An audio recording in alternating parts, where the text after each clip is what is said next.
Succeeding in life is not usual. It's unusual. You need to develop some unusual habits to earn the outstanding rewards. A friend of mine said, a standard education will get you standard results. You want a lot more than standard results? You need to become a lot more than a standard person.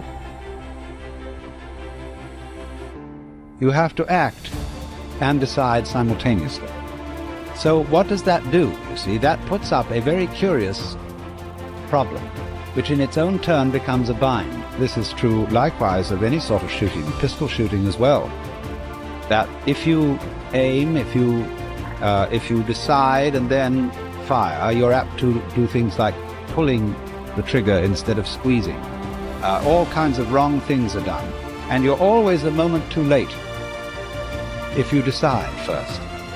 To try and act quickly enough so that you overtake the preliminary decision. To try not to decide first. And that is an impossible problem. We intend to when the idea strikes us. We intend to when the emotion is high. But now if you don't translate that into action fairly soon, now the intent starts to diminish. And a month from now, it's cold. A year from now, it can't be found. So act. Set up a discipline when the emotions are high and the idea is strong and clear and powerful. That's the time to set up the discipline. Somebody talks about good health and you're stirred. Right. You need to get a book on nutrition. Get the book before the idea passes and before the emotion gets cold. Go for the book. Start the library. Start the process. And you know you ought to do this. You really want to do this, but you don't know why you haven't done it. Now, first of all, we know that this is not easy, because in order to begin to reinvent your life, you've got to make a conscious, deliberate, determined effort. I think that among the things that prevent us from acting is the fear of failure. And if you've already failed, you don't want to fail again. The pain of that, the disappointment. The fear of loss is another thing. Because many times when we do those things that we know we need to do, we feel that we might lose somebody that we love very much and care about. We don't want to hurt anybody. Many of us don't act because we want other people's approval. We want everybody to like us and to accept us. And that's not possible. Life should be an exciting adventure. It should never be a bore.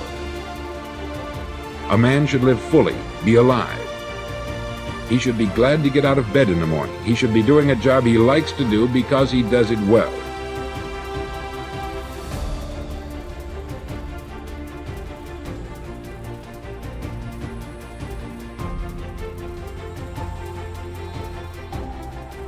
The fifth law of happiness is the law of expression, which states that whatever is expressed is impressed, and whatever is impressed is expressed. Whatever you say, either to yourself or out loud, is impressed into your subconscious mind. And whatever is impressed into your subconscious mind will ultimately be expressed in your thoughts, your feelings, your conversation, and your actions. The more emotion that you use to express any thought or idea, the more deeply it will be impressed into your subconscious mind, and the more rapidly it will be re-expressed in your life.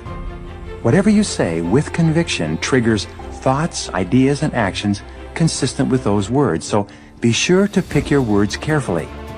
When you think of a challenge or a goal, and you repeat to yourself the words, "I can do it, I can do it, I can do it," you trigger all kinds of feelings and actions that propel you forward toward doing the things that will enable you to achieve the goal. The sixth law of happiness is the law of reversibility. It states that just as your feelings determine your actions also determine your feelings. This is a remarkable and powerful law that says that even if you don't feel a particular way, such as self-confident or happy, if you act as if or pretend that you have the feelings already, the actions themselves will have a backflow effect and generate the emotions consistent with them. When you act in a certain way, the actions themselves trigger thoughts, images, feelings, and attitudes that are consistent with those actions. You can, in effect, control much of the content of your mental and emotional life simply by moving your body in such a way that it's consistent with the way in which you wish to think and feel. The seventh law of happiness is the law of visualization, which states that ideas and images tend to awaken emotions and feelings that correspond to them. When you create clear mental pictures of yourself as happy, positive, and optimistic, these mental pictures will trigger feelings and actions that actually lead to your being happy, positive, and optimistic.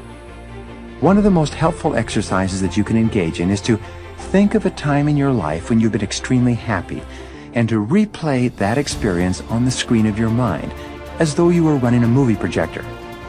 Put yourself right into the picture and re-experience or get the feelings that go with it. You can actually make yourself happy by dwelling upon previous experiences when you've been happy.